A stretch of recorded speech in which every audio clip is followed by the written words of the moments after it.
Welcome to iDream media. So జనరల్గా iron deficiency అంటే iron deficiency జనరల్గా సర్వసాధారణంగా చూస్తూ ఉంటాం.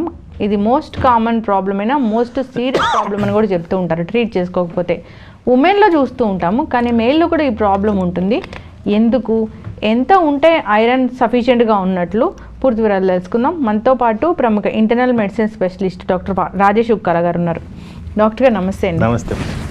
ఐరన్ డెఫిషియన్సీ అంటే జనరల్గా చెకప్ చేస్తే ఐరన్ డెఫిషియన్సీ ఉందని చెప్తూ ఉంటారు. ఎందుకు అది మోస్ట్ కామన్ అయింది?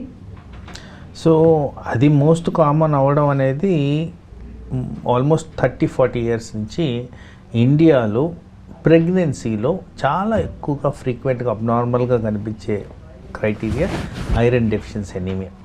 చాలామంది ఆ రీప్రొడక్టివ్ ఏజ్ గ్రూప్లో చాలామందికి ఐరన్ డెఫిషియన్సీ ఎనీమియా ఉండేది, కానీ అది ఎక్కువ విమెన్లో ఉండేది.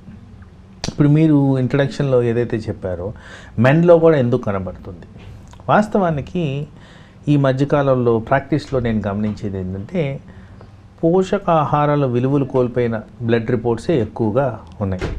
అంటే మినరల్స్ తక్కువగా, సాల్ట్స్ తక్కువగా, విటమిన్స్ తక్కువగా. అసలు వాస్తవానికి ప్రాక్టీస్లో చూసేది ఏంటి, ఎక్కువగా మెటబాలిక్ మెడిసిన్ అంటే షుగరు, థైరాయిడ్, బీపీ ఇట్లాంటికి సంబంధించిందే ఎక్కువగా చూస్తున్నాం. ఇవన్నీ కూడా తినే ఆహారానికి సంబంధించిన ప్రాబ్లమ్స్. ఊబకాయం చాలా ఫ్రీక్వెంట్గా మనం ఆహారం ఎక్కువగా తీసుకున్నందుకే తయారవుతున్న ప్రాబ్లం. సో ఇక్కడ క్యాలరీ పరంగా ఎక్కువగా తీసుకుంటున్నాం, న్యూట్రిటివ్ వాల్యూస్ తక్కువగా ఉన్న సబ్స్టెన్సెస్ తింటున్నాం. దీన్నే ప్రాసెస్డ్ ఫుడ్ అంటున్నాం. ఈ ప్రాసెస్డ్ ఫుడ్ కారణంగానే మనకి ఎక్కువగా ఇలాంటి ప్రాబ్లమ్స్, పర్టికులర్గా ఐరన్ డెఫిషియన్సీ అన్నారు, అలాగే విటమిన్ లోపాలు కూడా ఎక్కువగా చూస్తున్నాం. ఓకే, ఐరన్ లెవెల్స్ అసలు ఎంత ఉండాలి? సో ఐడియల్ సినారియో తీసుకుంటే దానికి పెద్ద రేంజ్ ఉంటుంది. టోటల్ ఐరన్ సాచురేషన్ ఎంత ఉంది అని చూసుకుంటే ఆ రేంజ్ ఎంత ఉంటుందంటే ఆల్మోస్ట్ మనం ఒక 65 నుంచి 100 దగ్గర రేంజ్ ఇస్తారు. సో మధ్య భాగానికి వేసుకుంటే అట్లీస్ట్ అరౌండ్ 90-95 ఉంటే ఐడియల్గా ఉన్నట్టు. అలాగే ఇంకొక కాంపనెంట్ ఫెరిటిన్ అనేది ఉంటుంది. సో దానికి కూడా ఒక సెట్ రేంజ్ అనేది ఉంటుంది. ఆ రేంజెస్ అనేది మెయింటైన్ చేయడం ముఖ్యం. అలా మెయింటైన్ చేస్తేనే ఐరన్ డెఫిషియన్సీకి గురి కాకుండా చూసుకుంటారు. సాధారణంగా రొటీన్గా ఈ ఐరన్ ఎస్టిమేషన్ అనేది చేయం. ఎక్కువ శాతం రక్తహీనత వచ్చినప్పుడు అరే ఎందుకు వచ్చింది ఇది అని చూస్తున్నప్పుడు ఎస్ ఐరన్ డెఫిషియన్సీ ఉంది, అందుకోసం వచ్చింది. ఈ రక్తహీనత వివిధ రకాలుగా రావచ్చు మనకి. అంటే బ్లడ్ లాస్ ఎక్కడి నుంచి అన్న, పర్టికులర్గా విమెన్లో మంత్లీ బ్లడ్ లాస్లో వెళ్ళేదానికి ఆస్కారం. ఈ మధ్యకాలంలో ఎక్కువ శాతం జీర్ణాశయానికి సంబంధించిన సమస్యలు అంటే గ్యాస్ ట్రబుల్, మలబద్ధకం, వీటి ద్వారా కూడా కాస్త ఆర్షమలలు అవి ఇవి వచ్చినప్పుడు బ్లడ్ లాస్ జరిగేదానికి ఆస్కారం ఉంది. తర్వాత మీరు గమనిస్తే ఎక్కువ మంది స్మోకింగ్ అండ్ ఆల్కహాల్కి అడిక్ట్ అవుతున్నారు. మరి స్మోకింగ్, ఆల్కహాల్ వల్ల జీర్ణాశయం మీద ఎఫెక్ట్స్ ఉంటాయి. డైజెషన్ సరిగ్గా కాదు, అబ్జార్ప్షన్ సరిగ్గా కాదు. దానివల్ల న్యూట్రిషనల్ డెఫిషియన్సీస్ ఏర్పడి ఐరన్ తగ్గేదానికి ఆస్కారం ఉంది. సో ఇలా పలు రకాలుగా ఈ ప్రజెంటేషన్ వచ్చేదానికి ఛాన్స్ ఉంది. సరే, ఉమెన్లో అంటే బ్లడ్ లాస్ ఉంటుంది, వస్తుంది. మేల్లో ఎందుకు వస్తుంది? సో నేను చెప్పిన విధంగా ఎవరైతే ఆల్మోస్ట్ హ్యాబిచువల్గా ఈ స్మోకింగ్ అండ్ ఆల్కహాల్ తీసుకుంటారో వీళ్ళల్లో అబ్జార్ప్షన్ అనేది తగ్గిపోతుంది. ఇది సైంటిఫిక్ ఎవిడెన్స్. మాల్ అబ్జార్ప్షన్ సిండ్రోమ్స్లో ఆల్కహాల్ ద్వారా వచ్చే మాల్ అబ్జార్ప్షన్ సిండ్రోమ్ చాలా కామన్. ఆల్కహాల్ మూలాన ఐరన్ నశించిపోవడం కూడా ఫుడ్లో ఉన్నది చాలా కామన్గా గమనిస్తున్నాం. అదేవిధంగా ఈ ఆల్కహాల్ లివర్ మీద ఎఫెక్ట్ చేస్తుంది. సో ఈ అబ్జార్ప్షన్ చేసిన ఐరన్ కానివ్వండి, వేరే పోషకాహార విలువలు ఉన్న న్యూట్రియంట్స్ కానివ్వండి, ఇవన్నీ కూడా లివర్లో వెళ్ళి స్టోరేజ్ ఫామ్లో తయారవుతుంటాయి. మరి లివర్ని డైరెక్ట్గా ఆల్కహాల్ ఎఫెక్ట్ చేస్తున్నప్పుడు ఆ స్టోరేజ్ కూడా కోల్పోతుంది. కాబట్టి ఆ కారణంగా మనకి ఐరన్ డెఫిషియన్సీ వచ్చేదానికి ఛాన్స్ ఉంది. హిమోగ్లోబిన్ సఫిషియెంట్గా ఉంటే ఐరన్ డెఫిషియన్సీ ఉంటుందా? ఓయా, ఎర్లీ పార్ట్ ఆఫ్ ఐరన్ డెఫిషియన్సీస్లో హిమోగ్లోబిన్ ఎఫెక్ట్ చేయదు.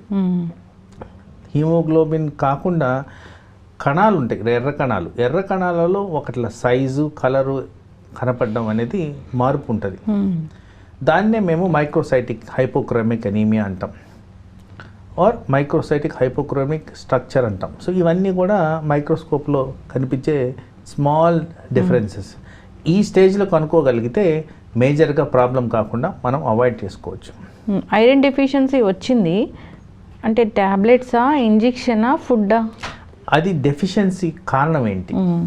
For example irregular food habits or alcohol వల్ల వచ్చింది అనుకుందాం. కామన్గా ఈ రెండు మిక్చర్ ఉంటుంది. ఆల్కహాల్ తీసుకునే వాళ్ళు సరిగ్గా ఫుడ్ తీసుకోరు.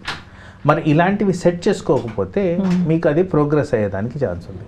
మరి వీటిని సెట్ చేసుకుంటే ఆల్కహాల్ అవాయిడ్ చేసేసి రెగ్యులర్గా ఫుడ్ తీసుకుంటా అంటే ఏదైతే ప్రాబ్లం ఉందో అది రివర్సల్ అయ్యేదానికి ఛాన్సెస్ ఎక్కువగా ఉంటాయి. ఇవన్నీ చేసిన తర్వాత కూడా రివర్స్ కావట్లేదంటే డెఫినెట్గా మీరు అన్నట్టు substitution either in the form of medicine, injection, ఇంకా వేరే విధంగా ఏదైనా ఉంటే అది చేయడం జరుగుతుంది. ఫెరిటిన్ ఇంజెక్షన్ ఎందుకు ఇస్తారు డాక్టర్ గారు? ఫెరిటిన్ ఇంజెక్షన్ కాదు, ఐరన్ ఇంజెక్షన్ అది. దాన్ని ఫెరిక్ కార్బాక్సీ మాల్టేస్, ఈ మధ్యకాలంలో వచ్చిన రీసెంట్ అడ్వాన్సెస్ ఆఫ్ మెడిసిన్లో ఈ ఫెరిక్ కార్బాక్సీ మాల్టేస్ అనే ఇంజెక్షన్ కొత్తగా వాడుతున్నాము. ఇది కొద్దిగా ఎక్స్పెన్సివ్ ఉంది.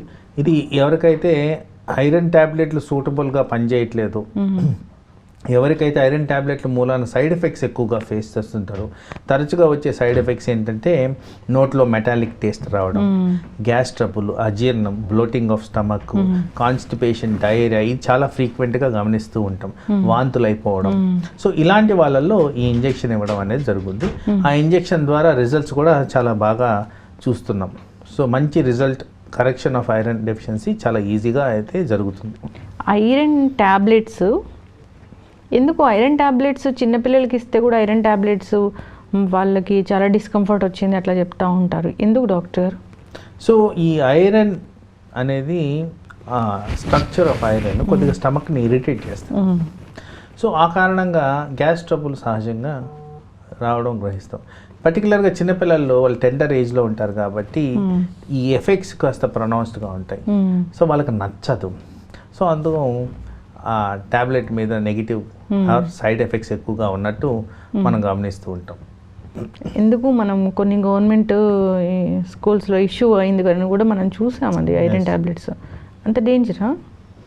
డేంజర్ అంటే మరి దాని సైడ్ ఎఫెక్ట్స్ అలా ఉంటాయి. వాంతులు అవుతున్నాయంటే చిన్నపిల్లల్లో మరి న్యూట్రిషన్ వాల్యూస్ అనేది తగ్గిపోయినట్టుగా, అది రెగ్యులర్గా వేయాల్సిన ట్యాబ్లెట్ 2-3 days వరుసగా వేసి వాంతులు అవుతున్నాయంటే వాళ్ళకి న్యూట్రిటివ్ వాల్యూస్ కోల్పోతున్నట్టు. సో ఇప్పుడు ఈ ఫుడ్స్ తినండి మీకు ఐరన్ బాగా వస్తుంది అంటే ఏమైనా ఉన్నాయా? ఎస్, చాలా మటుకు ఫుడ్స్ ద్వారా ఐరన్ సోర్సెస్, రిచ్ సోర్సెస్ ఉన్నాయి. Almost all green leafy vegetables అన్నీ కూడా మనకి ఐరన్కి రిచ్ సోర్స్. పర్టికులర్గా పాలక్, బ్రాకలీ, మునగాకు, గోంగూర ఇలాంటి వాటిల్లో ఎక్కువగా ఐరన్ రిచ్ ఉంటుంది. నువ్వుల్లో ఐరన్ రిచ్ ఉంటుంది. Carrot and beetroot full of iron ఉంటుంది. తర్వాత ఈ రెడ్ మీట్లో కూడా ఐరన్ ఉంటుంది. బెల్లంలో ఐరన్ ఉంటుంది. సో రకరకాలుగా ఐరన్ సోర్సెస్ మన బాడీలో మనం తెచ్చుకోవచ్చు. మీకున్న సిచ్యువేషన్ బట్టి వీటిని ఎక్కువగా అడాప్ట్ చేసుకుంటే ఐరన్ పెరిగేదానికి ఛాన్స్ ఉంది. ఐరన్ ఇంజెక్షన్ ఇచ్చేటప్పుడు కూడా టెస్ట్ డోస్ ఇచ్చి అట్లా చూసి ఇస్తూ ఉంటారు. ఇది వరకు ఉన్న టైంలో ఎస్, ఐరన్ ఇంజెక్షన్ చాలా ప్రికాషన్తో ఇచ్చేవాళ్ళం. ఇప్పుడున్న నేను ఇందాక చెప్పిన మాలిక్యూల్ ఫెరిక్ కార్బాక్సీ మాల్టేస్ అనేది లెస్ రియాక్టివ్, లెస్ ఎలర్జీ వచ్చే విధంగా ఉన్నాయి. అయినా కానీ ప్రికాషన్స్ తీసుకున్న తర్వాతే ఇలాంటి ఇంజెక్షన్ అనేది ఇవ్వడం జరుగుతుంది. చాలామంది ఐరన్ డెఫిషియన్సీయే కదా అని అనుకుంటూ ఉంటారు. ఈ డెఫిషియన్సీని మనం కరెక్ట్ చేసుకోకపోతే ఏం జరుగుతుంది? మోస్ట్ ఇంపార్టెంట్ మనందరికీ తెలిసిన విషయమే, ఐరన్ తగ్గిపోయింది అంటే రక్తహీనత వస్తుంది అని. రక్తం ఎప్పుడైతే తగ్గిపోతుందో దానివల్ల మన బాడీలో జరిగే వివిధ రకాల జీవక్రియలన్నీ కోల్పోతున్నాం. ముఖ్యంగా వైటల్ ఆర్గన్స్. సపోజ్ మనం ఆక్సిజన్ సప్లై మానేసామనుకోండి, బ్రెయిన్ చాలా ఫాస్ట్గా రియాక్ట్ అవుతుంది. బ్రెయిన్కి not more than 5 seconds or 6 seconds మనం ఆక్సిజన్ సప్లై ఆపలేము. ఆపినందుకు డ్యామేజ్ జరిగేదానికి ఛాన్స్ ఉంది. So continuous supply of oxygen ఇవ్వాలంటే మనకి రక్తహీనత ఉండకూడదు. అధికంగా రక్తం ఉన్న వాళ్ళకి సర్ప్లస్ సప్లై అనేది ఉంటుంది. తక్కువ ఉన్న వాళ్ళకి తక్కువ ఉన్నప్పుడు ఆక్సిజన్ కూడా తక్కువే సప్లై చేస్తారు. సో బ్రెయిన్ ఫంక్షనాలిటీ కోల్పోతున్నారు, సింపుల్ ఫ్యాక్ట్. అలాగే తక్కువ హీమోగ్లోబిన్ ఉన్నప్పుడు దీన్ని సరఫరా పెంచడానికి హార్ట్ ఎక్కువ కొట్టుకుంటుంది.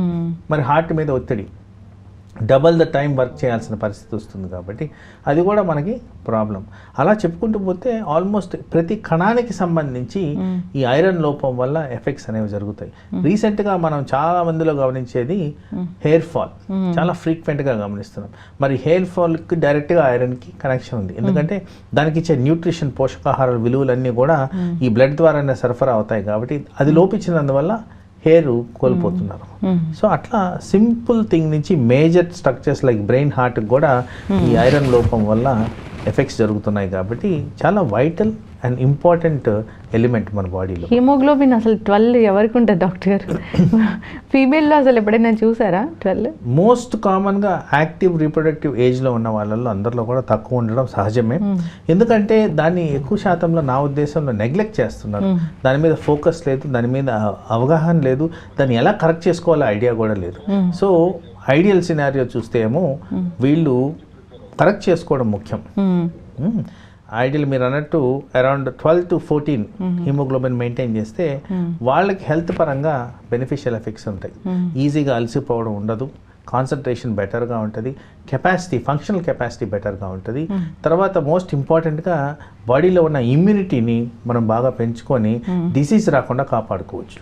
చక్కటి ఇన్ఫర్మేషన్ డాక్టర్ గారు, చాలా చక్కగా చెప్పారు. ఐరన్ డెఫిషియన్సీ ఇబ్బంది పెట్టే ప్రాబ్లమే, ఖచ్చితంగా దాన్ని ట్రీట్ చేసుకోవాలి, లేదంటే హార్ట్ అటాక్ ఇలాంటి ఇష్యూస్ కూడా వచ్చే అవకాశం ఉంటుంది. ఎనిమియా వచ్చింది, 3-4 బ్లడ్ ఉన్న వాళ్ళని కూడా మనం చూసాము. ఇప్పుడు హార్ట్కి సరిపడా బ్లడ్ లేకపోతే హార్ట్ అటాక్ వచ్చి రిస్క్ కూడా ఉంటుంది, అన్ని ఆర్గాన్స్ కూడా ఫెయిల్ అయ్యే ఛాన్స్ ఉంటుంది. మనం ఇండియాలో ఎక్కువగా చూస్తూ ఉంటాం, విమెన్లో ఎక్కువగా చూస్తుంటాం ఎనీమియా. మెయిన్ కారణము చాలా రకాల అనారోగ్య సమస్యలకి డెత్ వరకు కూడా వెళ్తూ ఉంటారని చెప్తుంటారు. ట్రీట్ చేసుకోవాలి. డాక్టర్ గారు ఫైనల్గా, అంటే ఐరన్ బాండీస్లో వండుకొని తింటే ఐరన్ వస్తుందా?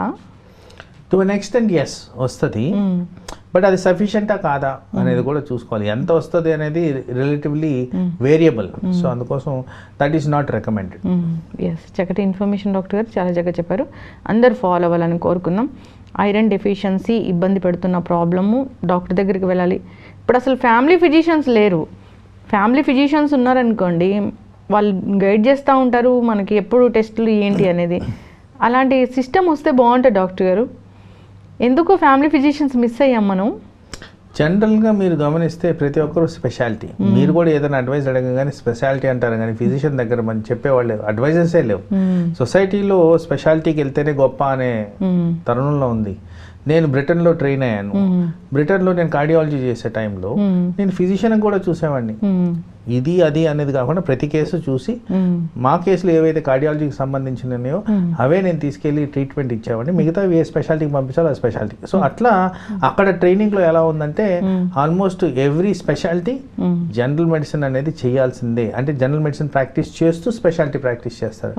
ఆ విధంగా మన దగ్గర కూడా మార్పులు తీసుకొస్తే డెఫినెట్గా మీరు అంటున్న ఆ ల్యాబ్స్ ఏదైతే ఫ్యామిలీ ఫిజిషియన్ కాన్సెప్ట్ లేకుండా పోవడం అనేది అవాయిడ్ చేసుకోవచ్చు. చాలా చక్కటి ఇన్ఫర్మేషన్ డాక్టర్ గారు, అందరూ ఫాలో అవ్వాలని కోరుకున్నాం. ధన్యవాదాలు. నమస్తే. And for more videos, please subscribe to iDream. Please subscribe to iDream. Please subscribe iDream. And please subscribe to iDream. For more videos, subscribe to iDream. please like, share and subscribe to the channel. Congratulations, iDream. Subscribe to iDream. Subscribe to iDream. So subscribe to iDream Media. iDream की iDream team अंदर की huge congratulations. Please subscribe iDream Media. Please subscribe to iDream. Subscribe iDream. Please subscribe to iDream. iDream అంటే నా కళల ఛానల్ను subscribe చేసుకున్న నోరు తిరుగుతలేదు, మీరైతే గంట గుర్తు కొట్టండి. For more such videos, please subscribe to iDream.